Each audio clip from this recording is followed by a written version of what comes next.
Hello बच्चों, let's read the question which says that SNPs stand for. पहला option है single nucleoside polymorphism, second option है simple nucleotide polymorphism, third option है single nucleotide polymorphism, fourth option है simple nucleoside polymorphism. तो यहाँ पर हमें SNPs की फुल फॉर्म बतानी है क्या होती है। Here the key concept for this question is SNPs। अब ये SNPs होते क्या हैं इन्हें समझिए। SNPs basically single nucleotide polymorphism इसे हम कहते हैं। Single nucleotide polymorphism. Polymorphism, poly मतलब मैनी, मॉर्फिज्म मतलब फॉर्म्स, कई सारी फॉर्म्स हो एक सिंगल न्यूक्लियोटाइड में ही।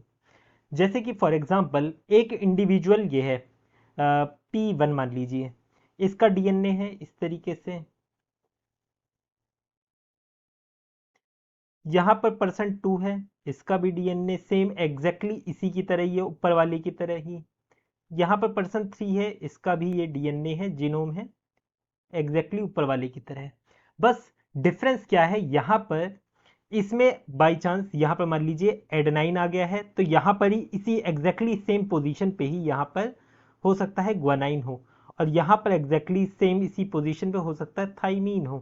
तो यहाँ पर आप देख रहे हो एक न्यूक्लियोटाइड अलग है, बाकी सारा सिमिलर है, सिर्फ एक न्यूक्लियोटाइड में डिफरेंस आ रहा है, इसे ही हम बोलते हैं सिंगल न्यूक्लियोटाइड पॉलीमॉर्फिज्म।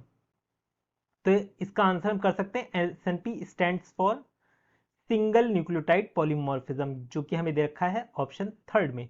तो ऑप्शन थर्ड इसका करेक्ट आंसर है। बाकी फर्स्ट दे रखा है सिंगल न्यूक्लियोसाइड, तो न्यूक्लियोसाइड तो होता नहीं है, न्यूक्लियोटाइड होता है, तो ये गलत दे रखा है, क्योंकि यहाँ पर आप देख रहे हो न्यूक्लियोटाइड में डिफरेंस आ रहा है ना। एक सिंगल न्यूक्लियोटाइड है जिसमें डिफरेंस आ रहा है अलग अलग इंडिविजुअल में, जिसके बेसिस पर हम आइडेंटिफाई कर सकते हैं एक इंडिविजुअल को। और साइंटिस्ट ने ऐसे लगभग 1.4 मिलियन लोकेशन आइडेंटिफाई करी हैं जहां पर SNPs को देखा गया है।